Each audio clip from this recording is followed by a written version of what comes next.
আমাদেরকে ভোট দাও, নির্বাচনে আমাদের পক্ষে তোমরা জনমত গঠন করে ভোট দিয়ে আমাদেরকে ক্ষমতায় আনো, আমরা রাষ্ট্রকে সংস্কার করব এবং আমরা দেশের মধ্যে ইসলামকে বিজয়ী করব। এই চেষ্টাটাই কিন্তু বাংলাদেশে সবচেয়ে বেশি হয়। এখানে লাভ কি আর ক্ষতি কি, এটা এক নম্বর বলি, তারপর দুই নম্বর তরিকায় যাই। এক নম্বর সমস্যা হলো বাংলাদেশের মানুষ দিল থেকে, মন থেকে, প্রাণ থেকে, মানে কাউকে শুধুমাত্র তার আদর্শের কারণে ভালোবেসে ক্ষমতায় আনার জন্য ভোট দেবে এমন মানসিকতা এই দেশে 100 জনের মধ্যে 30 জনেরও নেই।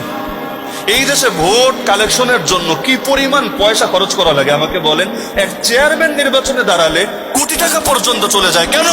কারণ চা না খাওয়ালে, ফুসপানি না খাওয়ালে, বসে আড্ডাবাজি না করলে, সবাইরে ভাড়া দিয়া একেবারে সেই ব্যালট বাক্স পর্যন্ত, নির্বাচন কেন্দ্র পর্যন্ত নিয়ে আবার বাড়িতে ফিরিয়ে না দিলে, আরো তারে বিভিন্নভাবে খুশি টুশি না করলে ভোটই পাওয়া যায় না। ভোট কিনতে হয় টাকা দিয়ে। যার টাকা আছে সে নির্বাচিত হতে পারে, যার টাকা নাই তার কিছুই করার থাকে না। আবার অনেকে আছে নিজের টাকা নাই কিন্তু আরেকজন ইনভেস্ট করে। ব্যবসায়ীরা বলে আমরা দিব, ওরা বলে আমরা দিব, ওরা বলে আমরা দেব। মাগনা মাগনা দেবে? মাগনা মাগনা কেউ দেয় না। আমরা দেখতাম জেলখানার কারারক্ষীর চাকরি পেতে 20 লাখ পর্যন্ত ঘুষ দিয়েছে, এমন ঘটনা আমাকে শুনিয়েছে। পুলিশে চাকরি নিতে 50 লাখ 60 লাখ পর্যন্ত ঘুষ নেওয়ার নজির বাংলাদেশে আসে। আনসার বাহিনী, মানে যেটা একদমই সাধারণ বাহিনী, সে আনসার বাহিনীতে চাকরি নিতে পর্যন্ত লক্ষ লক্ষ টাকা ঘুষ দেওয়া লাগে। এই টাকা কি আসমান ফুটা হয়ে আসে, জমিন ফাঁক হয়ে বের হয়? কিছুই না।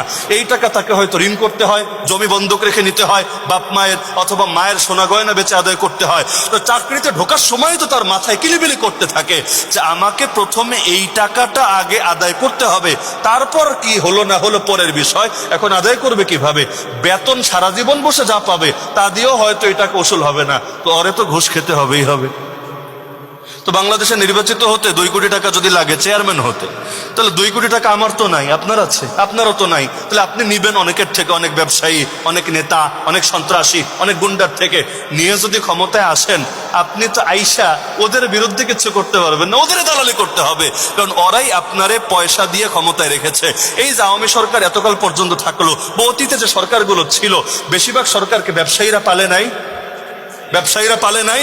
কারণ ব্যবসায়ীরা তারা নির্বাচনে আসার আগ পর্যন্ত, অনেক দল দেখবেন 10 বছর ক্ষমতা নাই, 20 বছর ক্ষমতা নাই, চলে কেমনে? পয়সা কি আসমান থেকে জিবরিল আমিন এসে দেওয়া যায়? না, বলবেন নিজের বাপের টাকা, ঠেকা পড়েছে, বাপের টাকা দিয়ে রাজনীতি করবে। ওই রকম লোক দেশে কমই আছে। এক যুগ ছিল, ওই যুগ খতম হয়ে গিয়েছে। অনেকে ইনভেস্ট করতে থাকে, করতে থাকে, করতে থাকে। এমন বাটপার ব্যবসায়ীও আছে, এই দলরেও দেয়, ওই দলরেও দেয়, যে বাপু যেই থাকো ক্ষমতায়, আমারে কিচ্ছু বইল না, আমারে শান্তি মতো খায়া পয়রা বাঁচতে দাও। কয়দিন আগে যারা নৌকার দালালি করেছে, এখন তারা গিয়ে ডক্টর ইউনূসের দালালি করে। এখন তারা গিয়ে প্রধান, ওই সেনাবাহিনীর প্রধান, সেই চিফের গিয়ে দালালি করে। কিসের জন্য রে ভাই? তুমি আসলে কোন মার্কা ক্লিয়ার করো? বলবে আমি হলাম ব্যবসা মার্কা, আমার ব্যবসা ঠিক থাকলে চললো। এতে যদি সামনে ধানের শীষের পক্ষে যাওয়া লাগে মে হাজির হো, যদি দাড়িপাল্লার পক্ষে যাওয়া লাগে মে হাজির হো। মানে ধান্দা একটা ঠিক রেখা চলে। তো যারা অন্যের পয়সা নিয়ে এভাবে আসতে হয়, ওদের সূচনাটাই তো গলত, তাহলে ওদের আদর্শ কিভাবে ঠিক থাকবে? তো বাংলাদেশে কয়জন মানুষ আসলে আদর্শকে মহব্বত করে ভোট দিতে যায়? আরে আদর্শ কি, এটাই তো জানে না।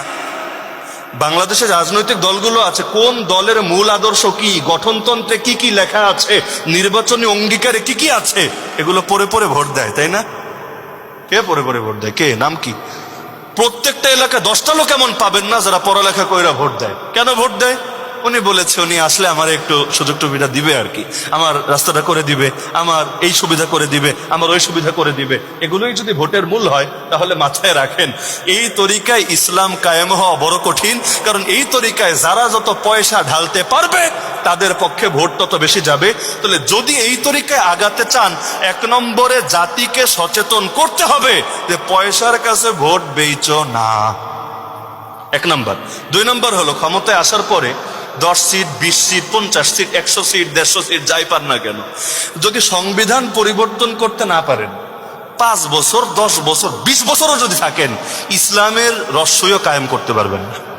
কারণ যে সংবিধান আছে, আপনি তো প্রথম দিনে ওয়াদা দিচ্ছেন আমি সংবিধান পালনে অঙ্গীকারাবদ্ধ হচ্ছি, আমি এটা রক্ষণাবেক্ষণ করব, এর আলোকে আমল করব, জীবন করব, হ্যাং করব, ত্যাং করব। তো সংবিধানের মধ্যেই তো ইসলাম বিরোধী ধারা আছে নাকি নাই? 1টা 2টা না, অনেকগুলা।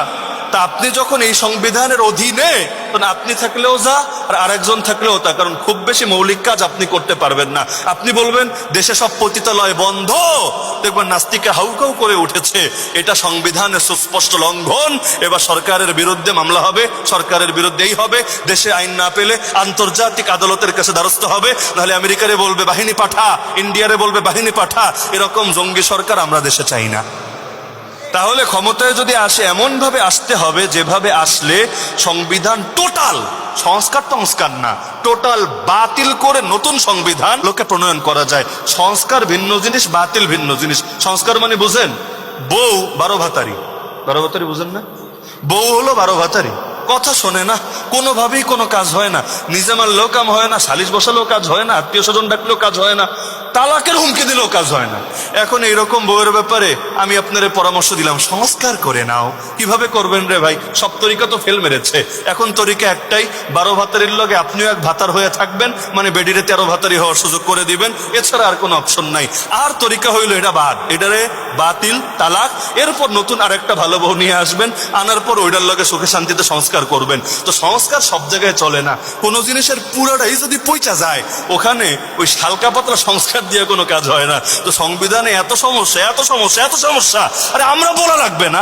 এই বাংলাদেশে সাধারণ লেখক, সাধারণ কলামিস্টরা যারা হুজুর না, ওই জেনারেল অঙ্গনে তারাই বলছে এই সংবিধান এই দেশে চলতে পারে না, এই সংবিধানের মধ্যেই স্বৈরাচারের বীজ আছে। যদি এই সংবিধান দেশে জারি থাকে, আরো নতুন নতুন ফ্যাসিস্ট একের পর এক তৈরি হতেই থাকবে। তো ওরাই মানছে না। ফরহাদ মাজার দেখেন, আলী রিয়াজ দেখেন, এরকম বড় বড় ফিগাররাই বলছে এই সংবিধান এই দেশে চলতে পারে না। আমরা হুজুররা বলতে পারি না, আমরা বলতে ভয় পাই, যদি আবার আমাদের জঙ্গি মামলা দেয়, আবার যদি জেলে যেতে হয়। আরে অদ্ভুত কথা, আল্লাহর কসম, এই সংবিধানকে জারি রেখে যত বড় ইসলামী দল ক্ষমতায় যাক না কেন, আমার দল, আপনার দল, যার দল মনে চায় তার দল ক্ষমতায় যাক না কেন, এই সংবিধান যদি বিদ্যমান থাকে, কোনো বাপের বেটা এই দেশে ইসলাম কায়েম করতে পারবে।